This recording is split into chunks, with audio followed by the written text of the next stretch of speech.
India has been a very early adopter of the digital technologies thanks to our government's initiative.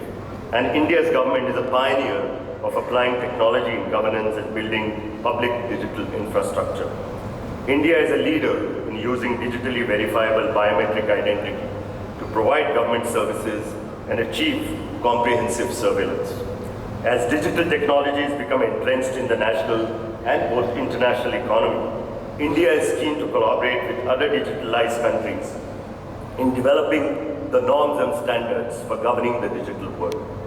Governing the internet, as has been said before, has been a major challenge for governments since the internet went public somewhere in the 90s.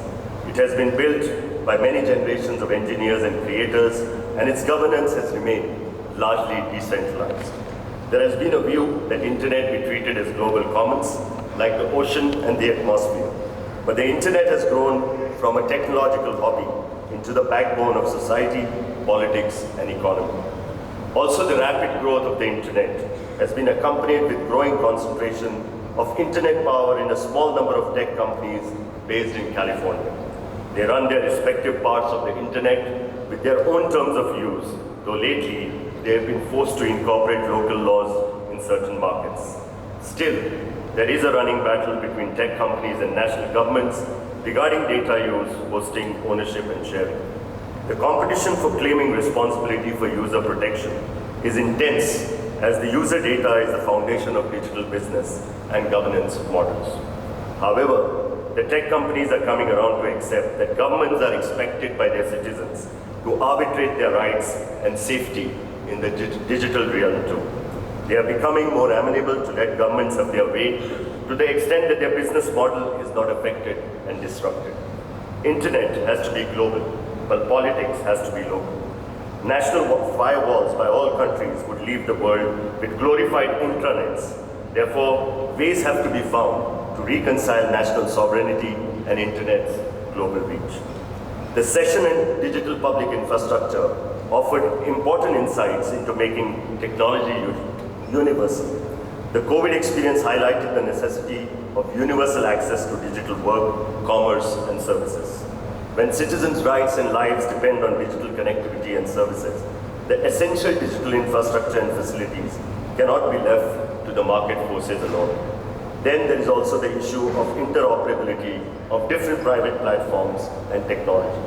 To ensure assured and seamless digital services to the citizens, governments are stepping up to build public digital infrastructure.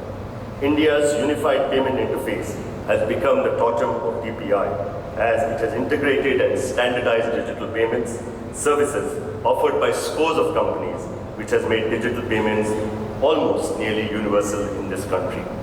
Now, India is set to revolutionize e-commerce and healthcare by building similar data and process unifying government platforms for these very sectors. Since the COVID crisis, World Bank has put money on the table for countries that come up with DPI projects, and that is a huge incentive for national governments to undertake direct digitalization of essential services.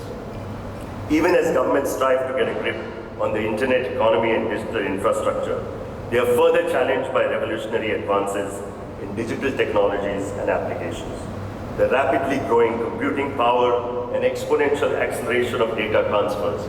We are going from mere digitalization to full virtualization of the life and the economy.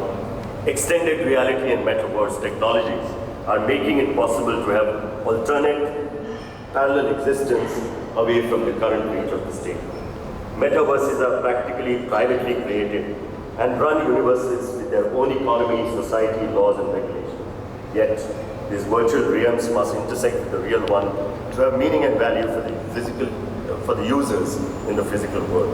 There must be a certain level of convertibility between the real and the virtual economies, and inevitably the accountability in the two worlds should be linked. Governments are particularly interested in taxing the metaverse economies that would divert a lot of the value and wealth from the real economy. The session on AI's responsible use, especially in law enforcement and security, put the spotlight on the good and bad possibilities of relying on algorithms for anticipation and action. There is growing bureaucratic demand for live and predictive data on everyone, and citizens are promised safety of life and property through omniscient cameras, drones, sensors, and algorithms that monitor social media posts and recognize faces in the crowds. Ironically, George Orwell's novel 1984 was meant to be a warning about a big brother syndrome, but it has become the playbook for the technology enthusiasts and control freaks. The darknet and its use of cryptocurrencies are major government concerns, and we had an outstanding discussion on the subject. The darknet and cryptos tend to go together.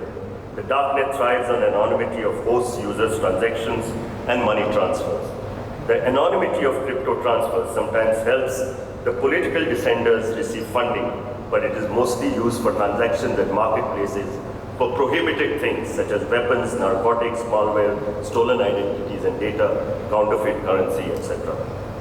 Spotting, monitoring and catching the criminals on the darknet is also made difficult as they shift between jurisdictions and continuously rebrand themselves.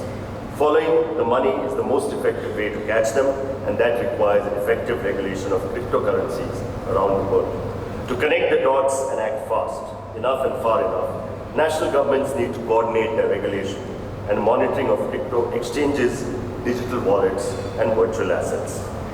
ICT is just not a means for cyber criminals. It's also the subject for their disruptive and corrupt activities, access, identity, data, intellectual property, digital money, and so on, are often the targets of their attacks. Jurisdiction is always a problem with anything digital, as data hops and jumps across servers around the world. The only way to monitor and block the wrong use of information and communication technologies is to track and trace data as it crisscrosses national jurisdictions. It's practically impossible to piece together enough evidence of criminality without international cooperation in sharing information and evidence, preferably live.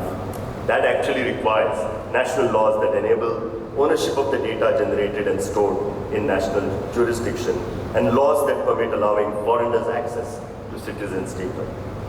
In certain kinds of technology crimes, government do not have the luxury of an elaborate process for data requisitioning and sharing. When criminals work with live data, the government needs to collect, analyze, and apply data jointly and simultaneously, or at least tip each other off without bureaucratic puritanism.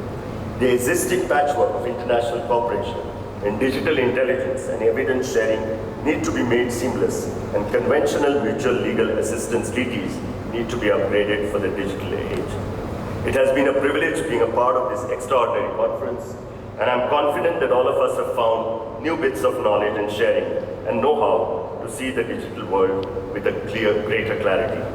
I finally compliment the Home Ministry for organizing these brilliant discussions, and I'm grateful for the opportunity that IMA has been given to address the conference. Thank you so much.